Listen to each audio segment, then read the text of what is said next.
Welcome back to the MbaguMedia Finance Podcast. Today, we're diving into a question that resonates deeply with many: is my pension secure? A Chicago teacher's $60,000 question. It's a question that touches on decades of dedication and a fundamental trust in a system. Our 61-year-old Chicago public school teacher is asking if her $60,000 annual pension is truly secure, and she's right to feel that it's very much in flux right now. Absolutely. This isn't just about numbers, it's about the culmination of a career and the promises made. To understand her concern, we need to peel back the layers of how these pensions are built, what makes them vulnerable, and what this flux truly entails. It's a story that's personal for her but speaks volumes about the financial health of a major city and the nature of public service promises. So, let's start with the foundation: understanding defined benefit pensions. Right. For Chicago teachers, the system is primarily managed by the Chicago Teachers Pension Fund, CTPF. These aren't just savings accounts, they are legally established trusts designed to pay benefits over a lifetime. Historically, these were a way to attract and retain dedicated educators. The promise was, you commit your career to teaching, and in return, you get a stable retirement income. It was a social contract. And that $60,000 annual pension isn't arbitrary. It's calculated using a formula. Key components include your years of service, your salary history, especially those final years, and a legally set multiplier. Exactly. It's a defined benefit, a promise of a specific, predictable income stream, legally a contractual obligation. This is fundamentally different from the defined contribution plans, like 401(k), more common today. In a defined contribution plan, the risk and reward lie with the individual based on investment performance. A defined benefit pension shifts that risk to the pension fund and the government entity. The promise is fixed. And the funding of these pensions is a shared responsibility. Teachers contribute a portion of their salaries, but the bulk, in theory, comes from the employer, the Chicago Board of Education, and taxpayers. This employer contribution is supposed to be actuarially determined, meaning it's calculated based on what's needed to meet future obligations. When it's less than recommended, that's where the vulnerability emerges. So, when we talk about a pension being safe, it's not just about current assets. It's about long-term solvency, the ability to meet obligations for current retirees, current workers, and future generations. It implies a fully funded status, meaning assets plus expected contributions and earnings cover all future payouts, and a robust legal and political framework that won't diminish benefits. It's about sustained financial health and unwavering protection. This establishes the ideal. But the reality for Chicago, as we know, involves significant fiscal pressures. This brings us to Section 2, the shadow of debt, Chicago's fiscal realities. Indeed. While the promise of a defined benefit is concrete, the funding is where the vulnerability lies, especially in a city with decades of fiscal challenges. The factors in flux are really Chicago's colossal pension debt. This debt is a historical burden, a result of systemic underfunding. The gap between promised benefits and set-aside assets is staggering, ballooning due to political decisions, economic downturns, and optimistic assumptions. The traditional three-legged stool of pension funding, employee contributions, employer contributions, and investment earnings, has been wobbly, even broken, in Chicago and Illinois for years. Policymakers often opted to underfund the employer portion, diverting funds elsewhere or using pension holidays. This offered short-term relief but created a compounding problem, leaving a massive deficit. Illinois has a long, frustrating history with pension reform. Numerous attempts have faced legislative battles and legal challenges, with limited success in truly solving the problem due to the contractual nature of benefits. Reforms often focus on future employees, changing formulas, or adjusting COLAs, but these take decades to impact the overall debt. And then there's the impact of economic cycles. Exactly. Market booms can shrink the gap, but recessions and market downturns can widen it overnight. This volatility exacerbates the problem for underfunded systems. This brings us to the challenge of political will and legislative inertia. Enacting meaningful reform requires difficult choices, and policymakers can be hesitant to raise taxes or cut services. Add to that the powerful lobbying forces from unions and retiree groups, and you often get a political deadlock. The urgency is acknowledged, but the will to implement painful solutions falters. And the city's financial health, its creditworthiness, is intrinsically linked to these pension obligations. Investors see massive unfunded liabilities as a significant risk, driving up borrowing costs for the city. So, the pension debt acts like an anchor, dragging down Chicago's overall financial standing. Now, let's turn our attention specifically to the Chicago Teachers Pension Fund itself in Section 3, Performance and Strategy. Chicago's situation isn't unique, many cities face similar struggles. But the legal protections in Illinois are a crucial factor. The concept of pension holidays, skipping or reducing required contributions, is particularly damaging. This short-sighted approach created a snowball effect, compounding the unfunded liability. The flux is the persistent, deeply entrenched fiscal challenge brewing for generations. Focusing on the CTPF, its own financial health and investment strategy are vital. The funded ratio, the percentage of promised obligations covered by current assets, is a key metric. And investment performance is paramount. Pension funds are invested to generate returns that outpace inflation and liabilities. Examining CTPF's historical performance is crucial. The asset allocation, how they divide investments among stocks, bonds, real estate, etc., determines the risk and return profile. A heavy stock weighting offers higher potential returns but more volatility. The era of historically low interest rates was a major challenge. Low yields on bonds made it harder for funds to generate the returns needed to meet actuarial targets.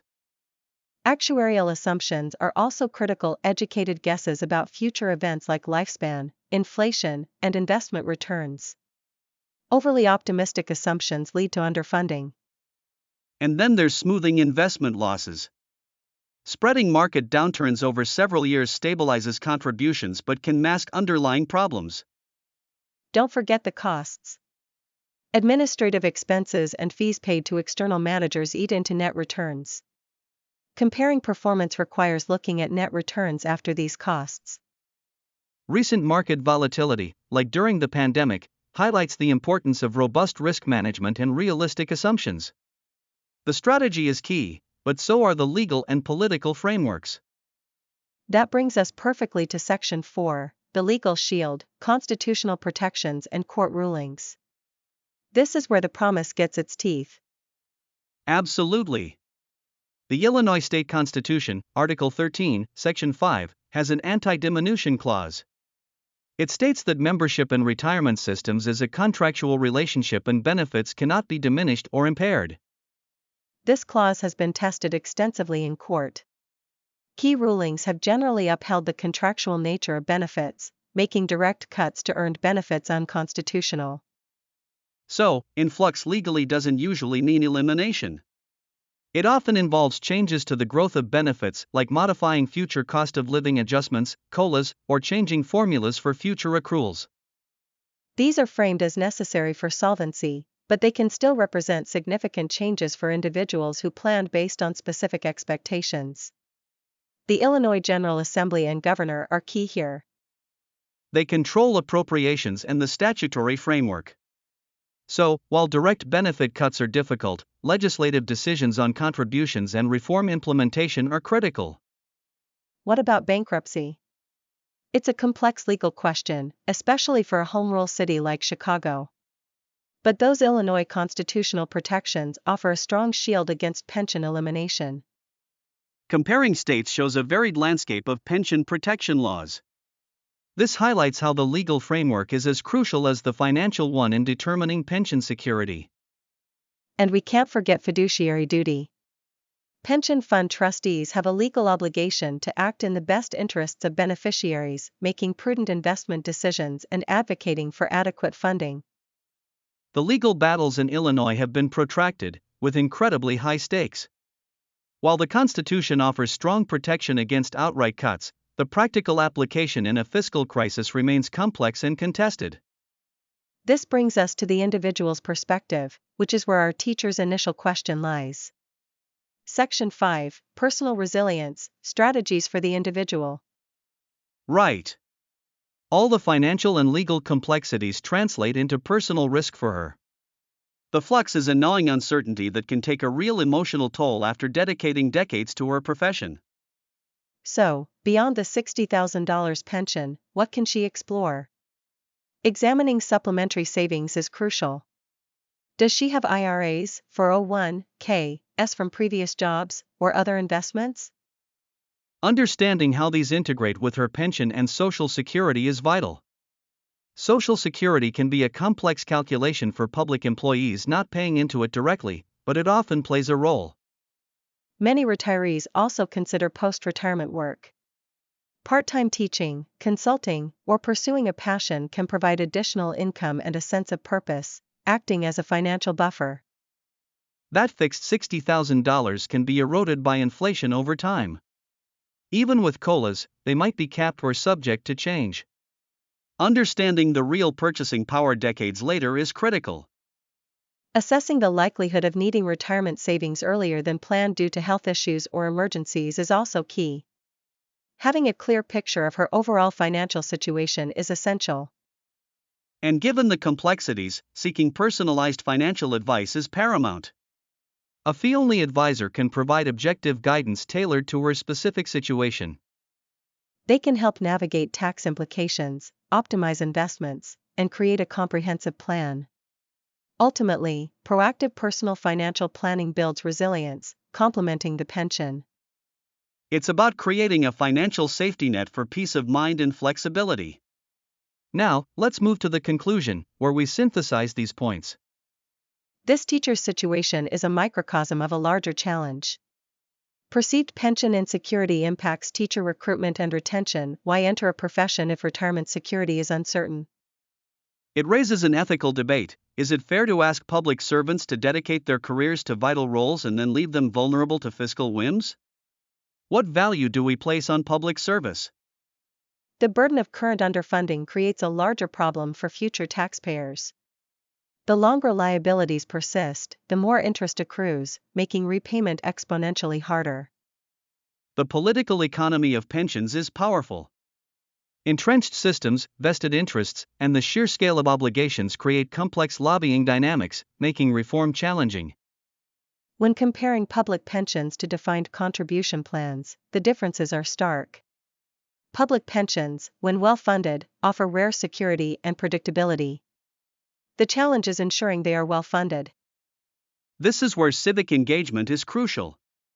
Advocating for responsible finance, demanding transparency, and participating politically are essential to ensure promises are kept and adequately funded. What can other cities learn from Chicago's predicament? The danger of chronic underfunding is the biggest lesson.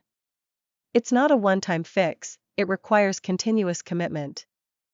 Kicking the can down the road is politically expedient but creates a debt that becomes exponentially harder to repay. Transparency and honest actuarial reporting are necessities, not optional extras. And the recognition that promises to public servants reflect a society's values and its commitment to those who serve. For Chicago, a city under pension debt, its ability to invest in infrastructure, education, and safety is constrained. Every dollar for past underfunding is a dollar not spent on current needs or future growth. This impacts the tangible quality of life for all residents. Rising borrowing costs make even basic services more expensive. It's a vicious cycle. The complexity for individuals navigating these systems can feel overwhelming. That $60,000 pension represents a promise, and the flux is the uncertainty about its value over decades. It's the difference between a solid foundation and shifting sands. Her question cuts through the noise, asking fundamentally about security, trust, and the value of a career in public service. The answer isn't simple, but a complex interplay of fiscal responsibility, legal protections, and ongoing political will. The narrative continues to unfold for her and countless others. And before we wrap up, let's quickly touch upon the summary table, highlighting the key factors, strengths, and challenges. Under pension structure, The strength is the predictable income of defined benefits, but the challenge is the vulnerability of the funding mechanism to fiscal pressures. For Chicago's fiscal health, a strength is its resilience, but the challenge is the massive legacy debt from decades of underfunding, impacting services and borrowing costs. CTPF's investment strategy shows strength in diversified portfolios, but challenges include market volatility, low interest rates, and management fees hindering performance. Legal protections offer a strong constitutional shield against benefit cuts, a key strength. However, the challenge lies in the interpretation of impairment and the need for political will to uphold these protections. And for individual preparedness, the strength is building resilience through supplementary savings and planning. The challenge is the erosion of purchasing power by inflation and unexpected events. This comprehensive look at the Chicago teacher's $60,000 pension question covers the introduction, all 5 sections, the conclusion, and the detailed summary. Thanks for joining us on MbaguMedia Finance. It's a complex issue with no easy answers, but understanding these factors is key to grasping the flux. We'll see you next time.